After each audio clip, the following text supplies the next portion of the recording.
일주일 살아갈 때 그 힘으로 승리하시길 바랍니다. 우리 옆 사람과 인사하겠습니다. 잘 나오셨습니다. 은혜 많이 받으십시오. 은혜 받으세요. 왔다 그냥 가는 분 없고 다 은혜 받고 가셔야 됩니다. 우리는 계속 이제 요한계시록에 나오는 소아시아의 7교회의 모습을 통해서 하나님이 기뻐하는 교회, 하나님 기뻐하는 교회 성도들의 모습이 어떤 모습이 돼야 될지 우리가 함께 생각해 보면서 하나님의 은혜를 계속 나누고 있습니다. 오늘은 5번째 교회인데요. 사대교회입니다. 사대교회. 오늘 본문에 나오는 이 사대라는 이 지역은요, 주전 8세기경 리디아 왕국의 수도로서 이 서머나 이즈마르에서 동쪽으로 85km 떨어진 곳에 있는, 지금은 이제 사르트라고 불려지는 곳에 위치해 있습니다. 특별히 여기 좀 특이한 게 뭐냐면 이 사대라는 지역은요, 해발 460m 높이 언덕에 있어요. 그러니까 바다에서 여기까지 수면에서 언덕까지의 높이가 460m의 아주 높은 데 있는 고원에 있어요. 또 삼면이 다 절벽으로 둘러싸여져 있는 철옹성 같은 거죠. 그러니까 외적 적들이요 침략할 수 없는 그런 난공불락 같은 성이 바로 이 사대 지역, 사대 성이었다는 것입니다. 또 이 사대를 좀 이해하려면 그리스 로마 신화를 알아야 되는데, 여러분 그리스 로마 신화 중에서 여러분들이 좋아하는 신화가 아마 제우스 신화나 뭐 헤라클레스보다 미다스 왕을 좋아하지 않아요. 미다스의 저주라 그래서 이 미다스 왕이요, 어떤 능력이 생겼냐면 손에 대는 모든 것들은 다 황금으로 변하게 하는 거예요.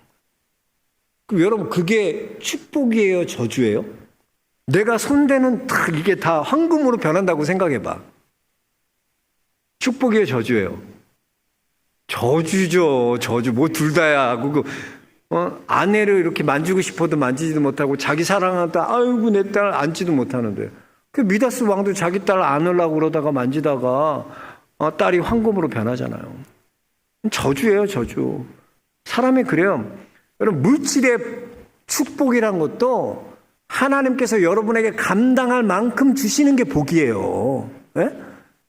물질의 축복이, 내가 감당할 수 없는 물질의 축복을 주면 그것이 오히려 나를 넘어지게 하고 그것 때문에 오히려 시험이 되는 경우가 얼마나 많은지.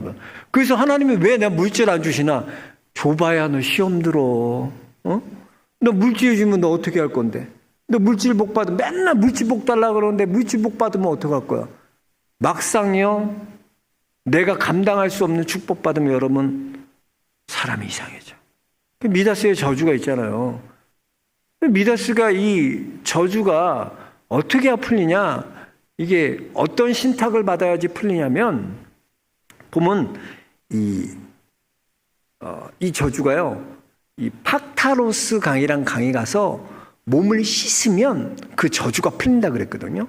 팍타로스 강이, 그래서 이 미다스 왕이 자기 딸을 데리고 왔어요. 그래서 자기 딸을 넣었더니 정말 딸이 사람으로 변하는 거예요. 이번에 자기가 가서 탁 씻었더니 자기가 정말 저주가 풀리고 이제 손대는 것마다 황금으로 변하지 않는 거예요. 근데 그 팍타로스 강에서 씻으면 그런 일이 벌어졌는데, 그 팍타로스 강이 어디에 있냐면 바로 사대에 있었다는 거예요. 그러니까 사대에 있는 이 팍타로스 강이 사람들이 사금을 많이 캤어요. 모래 금 섞여 나오는 거죠. 그 강가에서. 그래서 이 사대라는 지역은 이 사금으로 인하여 아주 큰 부자 동네가 된 곳이 바로 사대였다는 거예요. 사대가 철옹성 같았죠. 난공불락이죠. 거기에다 얼마나 부자였는지, 황금을 돌같이 여겼던 곳이 사대야.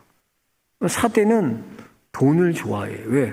다 황금이야. 저기 우리 젊은 애들도 요즘 그 랩하는 애 누구야? 걔도 보면 다 금 몇백 돈 막 금으로 번쩍번쩍하게 하고 이러고, 아이고 금을 그렇게 흔했던 부자 동네가 바로 사대예요. 자, 그런데 이 사대에 대한 평가는 어떤가? 우리 1절 말씀 다시 한번 읽어볼까요? 하나님 말씀입니다. 1절입니다. 사대 교회의 사자에게 편지하노라. 하나님의 7영과 7별을 가지신 이가 이르시되 내가 내 행위를 아노니 내가 살아있다 하는 이름을 가졌으나 죽은 자로다 라고 말씀합니다. 사대교회의 특징을 보면 사대교회는 겉으로 보기엔 아주 화려한 교회처럼 보였지만 실상은 죽은 교회다라고 말씀하고 있는 거예요. 그래서 보면 사대교회는요, 칭찬이 없는 교회. 그래서 라오디게아 교회와 사대교회 7교회 중에 2교회는요, 칭찬이 없어요. 또 칭찬만 있었던 교회는 서모나와 빌라델비아. 그럼 여러분 사대교회와 라오디게아 교회 같은 교회가 돼야 돼요? 아니면 서모나 교회나 빌라델비아 교회 같은 교회가 돼야 돼요? 서모나 빌라델비아 닮아야 돼. 그래서 이 사대교회는 솔직히 닮고 싶지 않은 교회. 아, 저런 교회는 되고 싶지 않다. 아, 저런 교회는 닮고 싶지 않다는 교회가 바로 사대교회였다는 거예요. 사대교회는요, 예수 그리스도를 어떻게 표현하고 있습니까? 예수 그리스도를 7영과 7별을 가지시니 라고 소개하고 있습니다. 여기서 7영이라는 것은 무엇을 가리키나? 성령을 가리키는 것이고요. 7별은 사역자들을 가리키는 거예요. 그러니까 교회라는 것은, 교회 모든 사역은 성령과 사역자들이 함께해서 일해가는 거예요. 함께.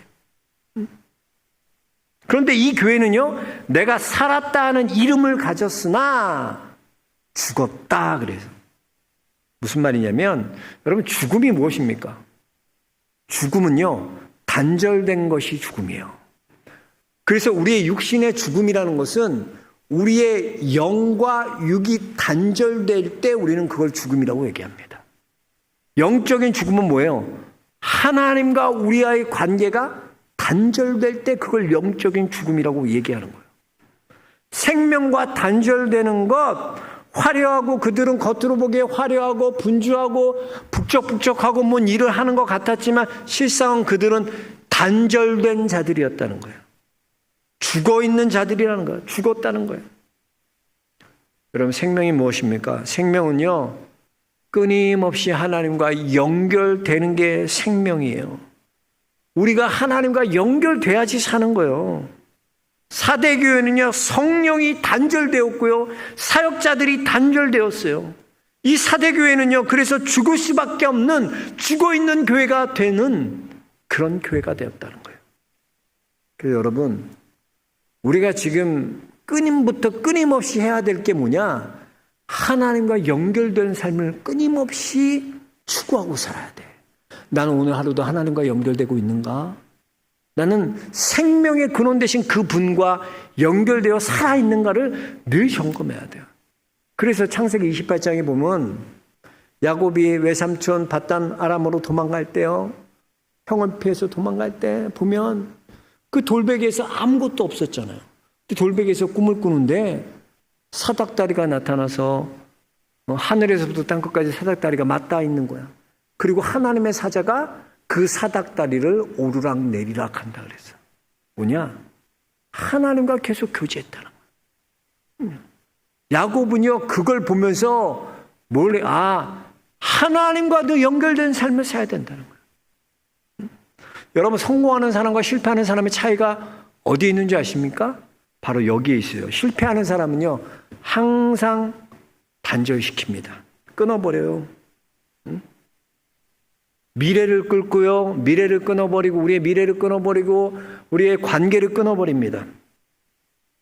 지금 내 감정에만 충실하지 나머진 다 생각하지 않아요. 오늘밖에 몰라요. 오늘밖에. 그래서 여러분 교인도 보면요, 철새 교인들이 있어요. 철새 교인들. 이 교회 저 교회에 돌아다니면서 다니는 거예요. 조금 이 교회 다니다 조금 등록하고 정착하는가 싶으면 없어, 안 보여. 또 다른 교회가 있어. 근데 다른 교회에서 또 오래 못 있어. 또 가 있어. 또 가 있어.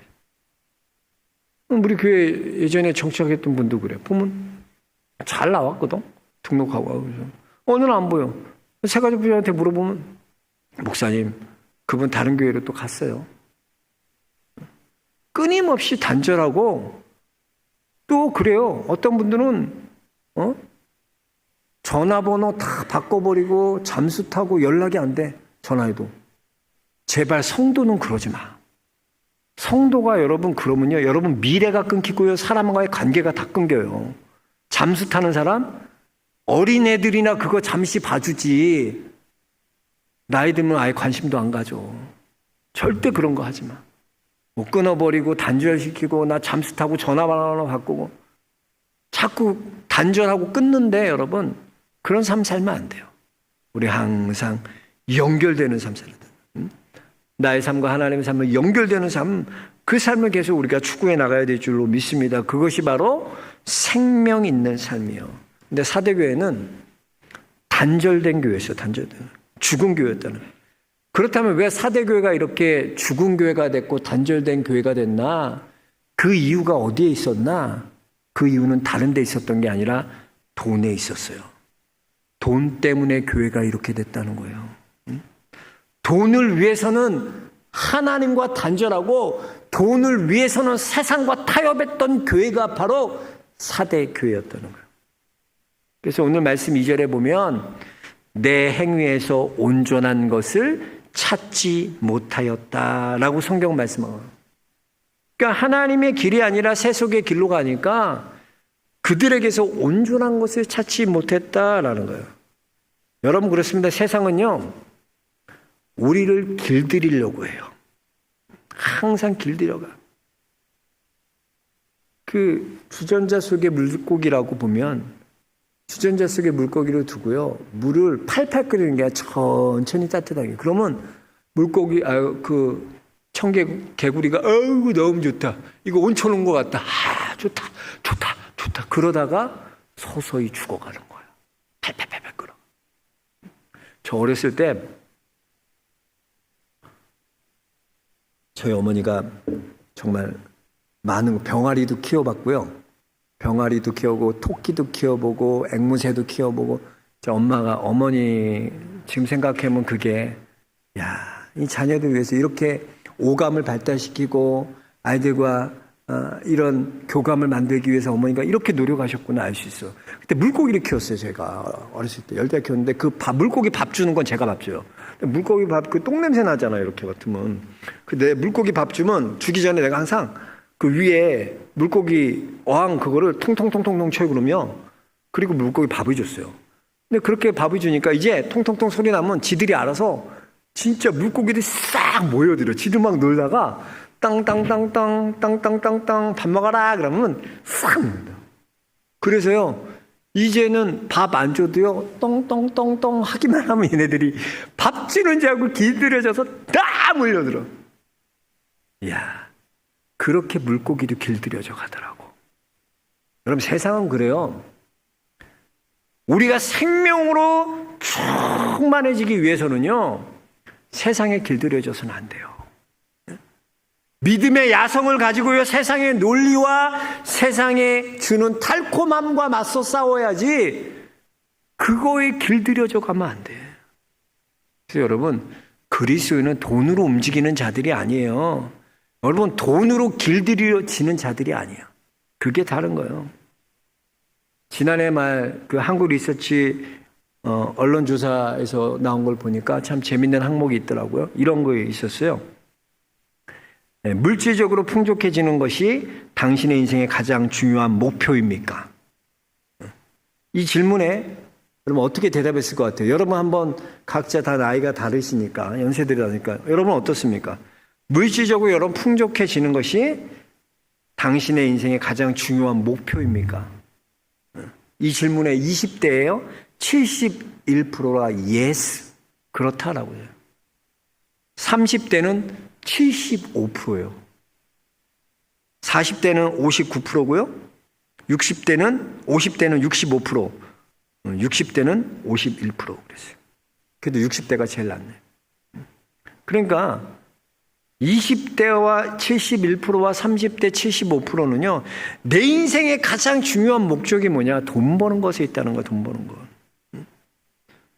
그 다음 질문이 이렇습니다. 내가 더 많은 것을 구매할 경제 여유가 생긴다면 나는 더 행복할 것이라고 생각합니까? 그러니까 뭘 더 내가 능력이 있어서 살 여유가 된다면 더 행복할 것 같냐고. 20대 69%가 그렇다고 대답했고 30대 71%가 그렇다라고 대답했습니다. 여러분, 코로나 이후 시대의 주인공인 우리 20, 30대 이들의 절대 다수들이 어떤 생각을 갖고 있냐? 이 세상에 가장 내 인생의 중요한 목표는 돈 버는 거라는 거예요. 부자 되는 거라는 거예요. 잘 사는 거라는, 잘 사는 거예요. 여러분, 코로나 이후의 한국 시대를 가장 잘 표현한 말 중에 하나가 영끌이라는 말 들어보셨을 거예요. 영끌. 무슨 말이에요?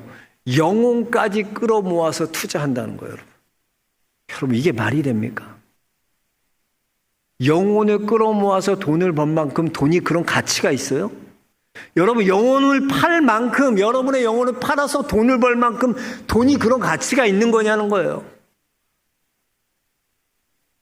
그런데 대부분의 사람들은 영혼을 팔아서라도 잘 살고 싶고, 영혼을 끌어모아서도 부자만 될 수 있다면, 잘 살 수만 있다면 그렇게라도 하고 싶다는 거예요.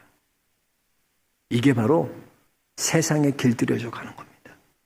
여러분, 4대 교회는요, 점점 세상에 길들여요. 부자만 된다면 세상과 타협하고요, 부자만 된다면 서서히 내가 세상에 길들여져도 그걸 아무것도 아니라고 생각했어요. 이 4대 교회는 이런 사상들이 만연해 있었어요. 점점 세상에 길들여져 가는 교회가 되었다는 거예요. 여러분, 어떤 지혜로운 할아버지가 계셨어요. 근데 이 할아버지의 집은 집 벽이 평면으로 돼 있어요. 근데 평면으로 돼 있으면 옛날에 여러분 우리 테니스공 같은 거 있죠. 테니스공 갖고 그 캐치볼 많이 하고 벽에다 탕탕 치는 바운딩 많이 했거든요. 그래서 사람 이렇게 모양 그려놓고 머리 맞추면 10점, 어깨는 5점, 그리고 다리 맞추면 3점, 몸통 맞추면 2점. 그거 어렸을 때 해보셨죠, 한 번씩? 누가 점수 많이 내나? 애들이 벽이 평평하고 그러니까 바운딩 그거 하려고 그 할아버지가 가서 공으로 쾅 치는 거야. 그러니까 얼마나 할아버지가 스트레스 받겠어요. 우리 같으면 어때? 야, 이놈들아! 뭔 짓을 하는 거야! 막 소리 지고 나올 텐데 그 할아버지는 지혜로운 할아버지야. 그 애들이 다 나와서 막 그러고 있으니까 할아버지가 애들한테 가더니, 이야, 고맙다. 야, 너희 여기까지 와서 놀아준다. 얼마나 할아버지가 기쁜지 몰라. 즐겁게 놀아. 재밌게 놀아. 니네 하고 싶은 거 다 해라. 그러면서 애들 막 격려해 주는 거야. 독려해 주는 거야. 그러면서 애들이 가려고 그러니까, 야, 가다가 너희네 떡볶이라도 사 먹어라. 그러면서 니네 4명이니까 한 사람당 5,000원씩 줄게. 야, 5,000원 가지고 와서 내 떡볶이라도 먹어. 그리고 또 놀러 와. 그러니까 애들이, 야, 여기 찐 맛집이다. 이 할아버지가 진짜 찐이야. 이제 여기 와서만 놀자. 애들이 매일 보는 거야, 거기야. 그럼 또 할아버지가 오면, 야, 너무 기쁘다. 니네들 와서 너무 좋다. 막 격려해주면서 또 갈 때 되면 5,000원씩 줘. 이걸 6일을 한 거야, 6일을. 야, 그리고 이제 이 할아버지가 주일날은 교회 가니까 집에 안 계시니까 월요일 날이 됐어요. 애들이 여기, 야, 맛집 가자, 맛집. 그러면서 그 할아버지 또 와서 또 공으로 막 할아버지가 탁 나오더니, 야, 나 너희들 와서 너무나 기쁜데 어떡하냐. 이제 내가 돈이 다 떨어져가지고 너희 이렇게 나 돈 떨어졌는데 너희들 여기 와서 좀 놀아주면 안 되냐고, 나랑. 우리 집에서 와서 좀 놀아줘라. 그때 애들이 화를 확 내면서 뭔 소리 하냐고. 우리가 돈도 안 주는데 여기 와서 왜 노냐고. 가자. 그럼 애들이 싹 다 갔다. 보세요. 이 할아버지 얼마나 지혜로워요? 12만 원, 4만 원씩 6일, 2만 원씩 6일이니까 12만 원으로 애들 싹 다 정리된 거야. 그리고 다시는 안 온대. 근데 애들 보세요. 애들은 그 사이에 뭐에 길들여졌어요? 돈에 길들여져. 사람이 금방 길들여져. 사람은요, 그래요. 금방 길들여져. 교회 일도 그래 보면요. 교회는 여러분 돈 줘서 일하는 곳이에요? 돈 받고 교회에서 일해요? 아니요. 교회는 돈 받고 일 안 해요.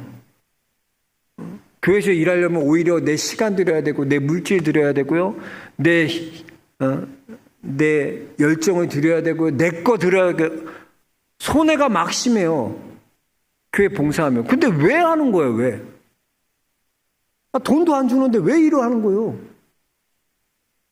그것은 하나님의 부르심이기 때문에, 하나님이 내게 맡겨주신 사명이기 때문에 그 일을 감당하는 거야. 그게 세상과 다른 거예요. 우리는 돈 준다고 하는 존재들이 아니에요. 그것이 하나님이 내게 부르셨기 때문에, 하나님이 내게 주신 사명이기 때문에 우리가 그 일을 감당하는 줄로 믿습니다. 그래서 여러분, 우리는 그런 거예요. 내가 원하지 않고 내가 싫어하는 일에도 하나님이 원하시면 그 일을 해야 되는 거야. 그 일을 하는 거야. 나 전도하는 것도 싫고, 나 이거 하는 것도, 성경 읽는 것도 싫은데, 근데 왜 하나? 하나님이 원하시는 거기 때문에. 그게 세상과 다른 거예요, 세상과. 응? 목회도 마찬가지예요. 목사가 하나님의 부르심으로 일하고 사명으로 일해야지. 뭐 조건이 어디가 더 좋다, 뭐 성도 어디가 더 많다, 큰 교회다, 이게 조건이 되면 안 돼. 그러라고 무조건 작은 교회 가서 하라는 그런 얘기가 아니라, 여기서 이렇게 있다가 하나님이 나를, 야, 박 목사, 너 저기 어디 선교지에 가. 그럼 그냥 가면 되는 거야. 가라 그러면 하나님 가라는데 어떡하지? 뭐 어떻게 그냥 순종하고 그게 가면 되는 거지. 너 어디 가. 여기 있다 가. 그럼 내 주님 갈게요. 내가 원해서 가는 게 아니라, 조건 때문에 가는 게 아니라, 주님이 원하시는 길이라면 가는 것, 주님이 부르신 길이라면 어디든지 갈 수 있는 것, 주님이 맡겨주신 그 사명이라면 어떤 사명이든 감당해낼 수 있는 것, 그게 바로 그리스도인이야. 근데 세상에 길들여지면 그거 못하는 거예요. 그래서 보면 세상은요, 이렇게 길들여진 사람들끼리끼리 살아요. 그런 이렇게 길들여져 있는 사람들끼리 모여있는 사회에 하나님의 아들들이 나타나 봐요. 하나님의 아들 나타나니까 하나님의 아들들은 길들여지지 않거든요, 쉽게. 말을 듣지 않습니다. 그러니까 세상이 그들을 핍박하기 시작하고 그들을 싫어하는 거예요. 근데 실상은 세상이 그들을 무서워하는 거야. 두려워하는 거야. 왜? 이런 자들을 보지 못했거든. 하나님의 아들들은요, 이렇게 세상을 뒤집는 자들이 되는 거예요. 그래서 세상을 변화시키는 자들이 되는 거예요. 그리고 이렇게 세상에 길들여지지 않는 사람들은요, 세상과 타협하지 않습니다. 세상을 두려워하지 않습니다. 끝까지 믿음을 붙들고 하나님이 주신 사명 붙들고 부르심 붙들고 끝까지 나가는 거예요. 마태복음 5장에 보면요, 이 산상수훈이 나오지 않습니다. 산상수훈 말씀 가운데 예수님께서 이렇게 말씀하십니다. 누구든지 오른밤을 치거든 왼밤도 돌려대며 너를 고발하여 속옷을 가지고자 하는 자에게는 겉옷도 가지게 하며, 또 누구든지 너에게 억지로 오리를 가게 하는 사람은 그 사람과 심리를 동행하고 구하는 자에게 주며 내게 꽂고자 하는 자에게 거절하지 말라. 여러분 보세요. 이것이 세상적인 논리에 맞는 겁니까? 오른밤 맞으면 왼밤 내밀 수 있어요? 우리가 이런 일들 어떻게 감당할 수 있겠습니까? 여러분, 세상을 살아갈 때 우리가 꼭 기억해야 될 것이요, 우리는 세상의 논리, 세상으로 길들여져 가는 자들이 아니라는 거예요. 우리는 세상의 그리스도의 반대 정신을 갖고 살아가는 자들이에요. 우린 세상과 반대로 살아가는 자들이에요. 갈라디아 5장 16절, 17절 보세요. 너희는 성령을 따라 행하라. 그리하며 육체의 욕심을 이루지 아니하리니 육체의 소욕은 성령을 거스리고 성령은 육체를 거스리나니. 보세요. 서로 반대요. 여러분 육이 원하고요, 여러분 욕심이 원하는 그 길은요, 누가 싫어하세요? 성령이 원하지 않아요. 근데요, 여러분 성령이 원하시는 일은 누가 원하지 않아요? 내 육이, 내 욕심이 원하지 않아요. 이거와 싸우는 거야. 이때 우리는 세상에 길들여져 사는 사람은 다 이 길로 가요. 내 육신이 원하는 길, 내 욕심이 원하는 길, 내 두려움 피하는 길, 그 길로 가. 그러나 그리스도인은 그 길과 반대의 길을 가는 거예요. 그게 바로 그리스도인의 반대 정신이에요. 여러분, 절대로 여러분 육이 원하고 여러분 욕심이 원하는 그 길 따라가지 마세요. 그 길과는 반대 길 가셔야 됩니다. 반대 길로 사셔야 돼요. 새벽기도 나오는 거 쉽지 않죠. 5분만 더 자자, 5분만 자자. 귀에서 자꾸 1분만 알람 맞춰놔도 1분만을 외치는 누군가의 소리가 나와. 이때 여러분 이불을 박차고 반대 정신을 갖고 일어나는 거야. 하나님 앞에 오히려 나오는 거야. 예배드리기 싫을 때 있어요, 없어요? 있어요. 승질 나서 오늘은 예배 안 드릴래. 오늘 교회 가기 마음이 안 생겨. 오늘 기도하기 싫어. 성경 보기 싫어. 있어요, 있어. 그럴 때 어때요? 육신의 소욕, 내가 원하는 데 쫓아가지 말고 반대 가는 거야. 더 하나님께 나가고 더 하나님께 기도하고. 그게 바로 그리스도인의 반대 정신으로 사는 거예요. 그게 세상에 길들여지지 않는 방법이에요. 여러분, 그리스도인의 반대 정신으로 살아가는 성도들 되시기 주의로 축복합니다. 자꾸 우리의 육이 원하고요, 육신의 소욕이 원하고 우리의 욕심 원하는 대로 가면 안 돼. 그 길은 멸망의 길이야. 길들여져 가는 길이야. 점점 세상에 길들여 놓는다니까요. 옛날에 안 그러면 언제부턴가 우리도 어느 정도 세상과 지금 다 타협하면 요 안에도 너무나 많은 타협을 하고 살아가. 점점점 길들여져 가. 믿음의 야성을 가지십시오. 여러분 육이 원하고 여러분 욕심이 원하는 그 길 아니라 하나님이 원하시는 길, 성령이 원하는 소욕을 따라 그리스도의 반대 정신을 갖고 하나님 앞에 나아가는 믿음의 성도들 모두 되시길 주의 이름으로 축원합니다. 사대교회처럼 길들여지지 마세요. 세상에 길들일 수 없는 믿음의 야성을 가진 그런 영락의 성도들 모두 되시기를 주의 이름으로 축원합니다. 하나님.